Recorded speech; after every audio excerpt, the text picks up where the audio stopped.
Assalamualaikum warahmatullahi wabarakatuh. Alhamdulillah pada kesempatan kali ini saya akan menyampaikan sesuatu sharing lah istilahnya ya tentang kondisi saat ini di negara kita ataupun di beberapa negara yang lainnya, yakni terkait dengan wabah penyakit COVID-19 atau juga ada yang menyebutnya dengan corona.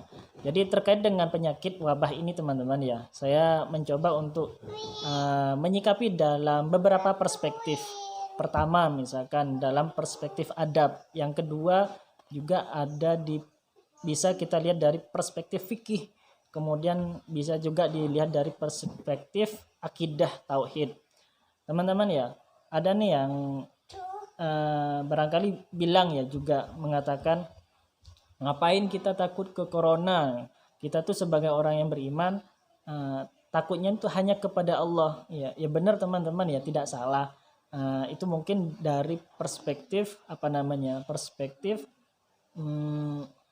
tauhidnya ya, perspektif tauhidnya. Cuman teman-teman ada sebuah kaidah sebenarnya barangkali ya, kita mengetahui bahwa khairul umuri awsatuha ya. Jadi setiap sesuatu itu yang baik, sesuatu itu yang baik adalah yang di tengah-tengah, yang sedang-sedang. Jadi kita itu tidak perlu terlalu takut dan juga tidak perlu jangan sampai terlalu meremehkan juga, jangan sampai terlalu meremehkan. Makanya kurang pas rasanya kalau saya memikirkan ya, kalau saya berpikir nih kurang pas rasanya ketika suatu hal itu hanya kita lihat, hanya kita sikapi dengan satu perspektif saja. Nah, contohnya barusan kita itu tidak boleh takut kepada sesuatu hal apapun kecuali hanya kepada Allah. Benar secara perspektif tauhid ya, secara perspektif tauhid. Namun ada beberapa perspektif lainnya. Nah, jadi saya akan mulai dari perspektif adab, etika. Secara etika, nah kita itu mungkin dituntut untuk pertama kita bisa mendoakan saudara-saudara kita yang terdampak, kemudian kita membantu, barangkali kita ada kelebihan potensi. Nah, kelebihan potensi ini banyak macam-macam kelebihan potensi itu ya. Yang pertama ada harta, yang kedua bisa kemampuan, yang keempat bisa pemberdayaan misalkan.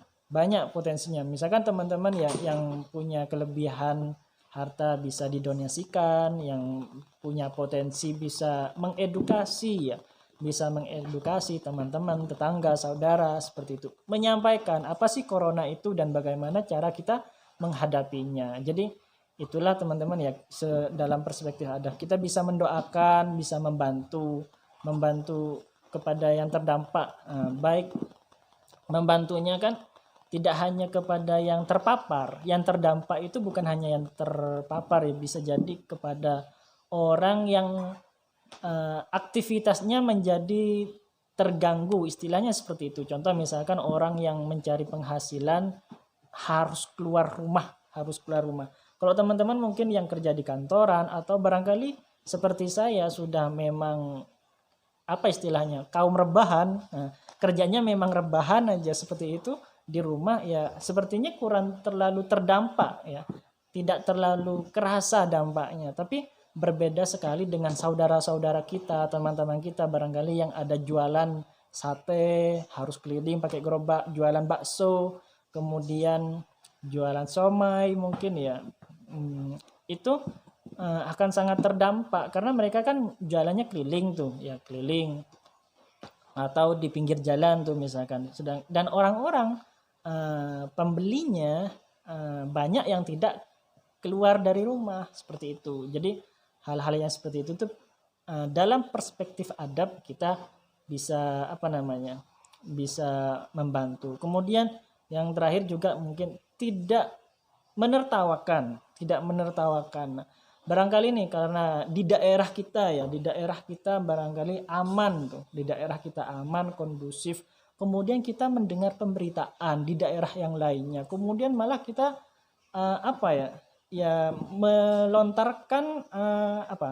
melontarkan kalimat-kalimat yang terkesan kita ya tidak simpatik, malah kita seolah-olah intinya kurang pantas lah, menyatakan yang kurang pantas, menertawakan dan lain sebagainya. Nah, itu tidak seharusnya tidak terjadi ya. Itu mungkin dari perspektif adab. Nah, kalau bisa didoakan. Yang kedua, dalam perspektif fikih ya. Jadi teman-teman, di antara salah satu dasar syariat ya, prinsip dari syariat itu adanya kita diwajibkan untuk menjaga jiwa, di mana kita itu jiwa itu telah, baik itu jasmani, rohani, apalagi ruh misalkan, karena dari pemberitaan memang yang terpapar itu berpotensi akhirnya bisa meninggal seperti itu. Nah, sedangkan kita itu sebagai orang Islam yang beriman itu diwajibkan untuk menjaga jiwa.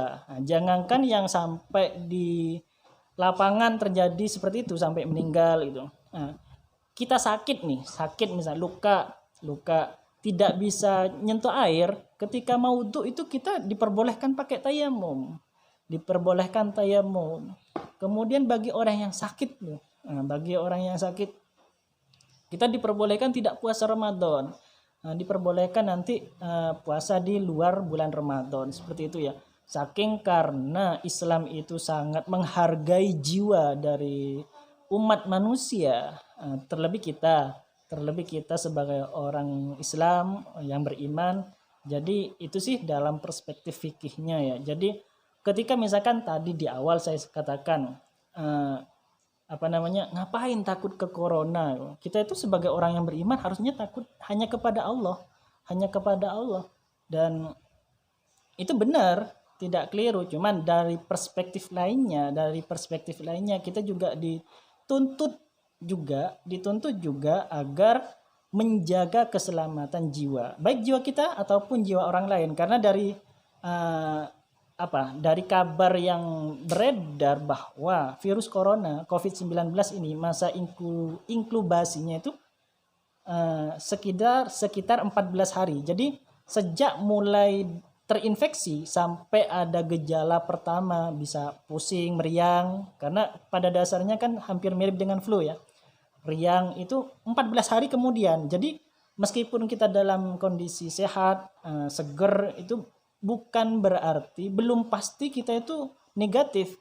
Bisa jadi kita itu sebenarnya sudah positif, hanya saja karena imun kita itu masih kuat, Nah, masalahnya teman-teman, ketika misalkan ternyata kita sehat akan tetapi kita positif, misalkan kita sehat positif kemudian kita tidak menghiraukan misalkan yang dianjurkan oleh tim medis atau pemerintah, katakan seperti itu, akhirnya kita ke tempat keramaian dan ketemu dengan orang yang lebih lemah imunnya, maka di situ kita akan menjadi sebab orang lain terpapar, teman-teman. Kalau kita sendiri dalam kondisi sehat, kemudian kita lebih cenderung dominan mempertimbangkan dari sisi tauhid, misalkan kita yakin hanya takut kepada Allah, ya gak apa-apa. Kalau misalkan kita sudah siap, seumpama kita di kondisi negatif kemudian kita siap, misalkan, ya gak masalah. Masalahnya kalau misalkan ternyata kita yang carrier, akhirnya kita yang menularkan ke orang lain, kan secara tidak langsung kita bisa berpotensi untuk membunuh orang. Nah, disitulah teman-teman yang perlu diperhatikan. Nah, kalau misalkan kita sudah siap untuk ditularin, karena punya prinsip segala sesuatu di dunia ini, baik yang besar kecil, tidak akan ada manfaat atau mudaratnya kecuali atas kehendak Tuhan, kehendak Allah. Ya faham, tapi kan setiap sesuatu itu ada sebab dan akibatnya, maka disitulah kita harus memahami pola konsep itu, di mana juga ada sunnatullah sebenarnya. Ketika kita menciptakan sebab, maka kita akan lihat akibatnya. Ketika kita menghindari sebab, ya, maka insya Allah akibatnya juga akan terhindarkan. Seperti itulah teman-teman ya, dalam konsep fikih barangkali. Kemudian dari konsep tauhid, memang benar ya, segala apapun itu, baik yang kecil, yang besar, tidak akan membahayakan atau menguntungkan kecuali atas kehendak Tuhan.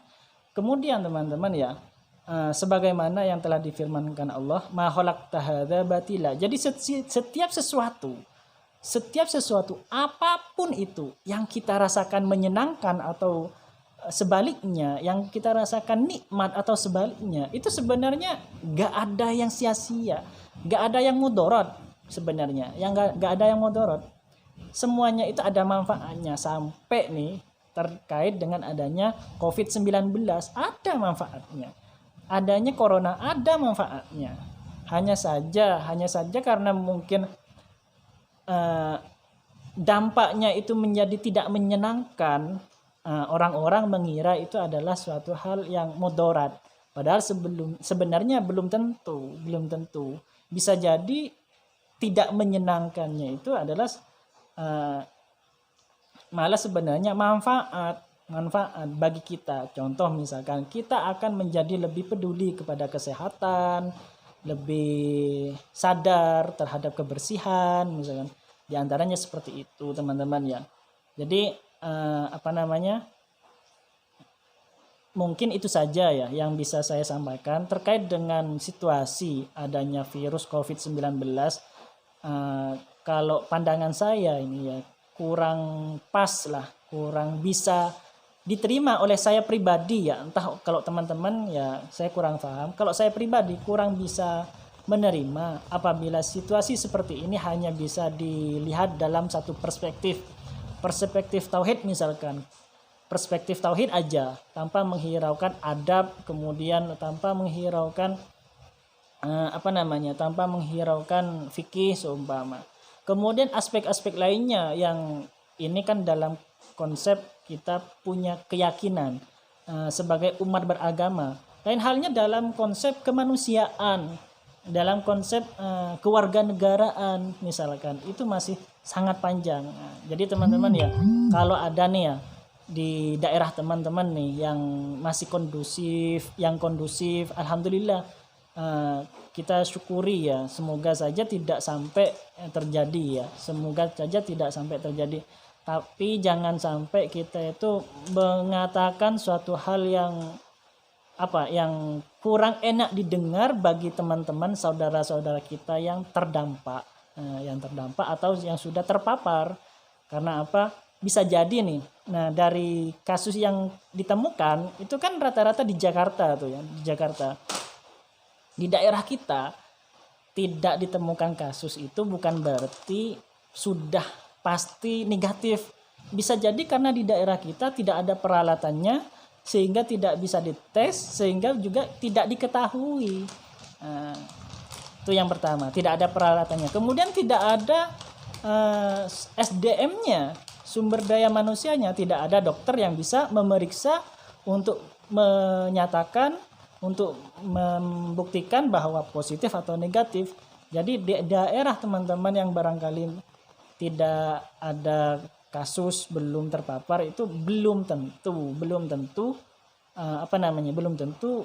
negatif. Selama orang-orang di sekitar kita, tetangga kita, teman-teman kita ada yang bepergian tuh ke daerah-daerah lain.